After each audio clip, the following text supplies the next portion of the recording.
This was my first book beyond the syllabus during graduation, for exams like CUET to NET. And honestly, judging by the recent NET papers, understanding literary terms gives you more edge than memorizing the literary history. Though at this point it seems like the paper itself given up and is asking questions like guess what I want to know today. However, this is not about the book yet. There's plenty to explore later, like the preface page comparing gangster rap to old English poetry, even quoting Queen Latifah. Never thought I would see Beowulf and hip hop in the same breath. Today we're discussing aestheticism, a topic so Instagram friendly that it takes more than hiding your face behind coffee cups and calling it minimalism. It's about living life like art itself. Aestheticism was a late 19th century literary and art movement, mainly in France and England, that believed art does not need to show reality or teach morals or serve a purpose. Its only goal is to be beautiful, and thereby the slogan art for art's sake. The term comes from German philosopher Alexander Baumgarten, who in Aesthetica described art as perfecting our perception of beauty. Its roots go back to Kant, who in Critique of Judgment said a pure aesthetic experience is disinterested. We enjoy beauty for its own sake, like admiring a flower just because it's beautiful.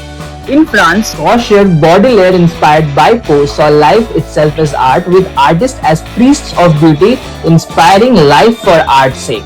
In England, Walter Pater's The Renaissance urged living through beauty, inspiring Wilde and Beardsley, and later thinkers like Yeats and Eliot, all embracing art for its own sake. Paul Deman, a deconstructionist, used aesthetic ideology to show how beauty can mislead us, mixing emotions with understanding. Emotional appeal in art or literature can be seductive, but that confuses perception with knowledge. He traced this To Schiller's letters on the aesthetic education of man, which imagined an aesthetic state where art refines morality.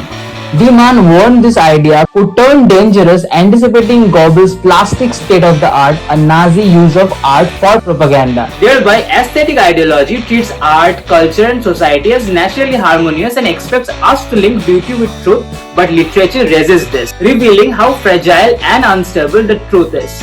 Deconstruction. A.D. Eagleton in The Ideology of the Aesthetic showed how the idea of the aesthetic was distorted to serve politics, class, and power. But unlike Deman, he saw its original emancipating potential. Art and beauty could free people and bring pleasure, not control. He aimed to recover this earlier meaning. Aestheticism said beauty needs no justification. Basically the OG Instagram.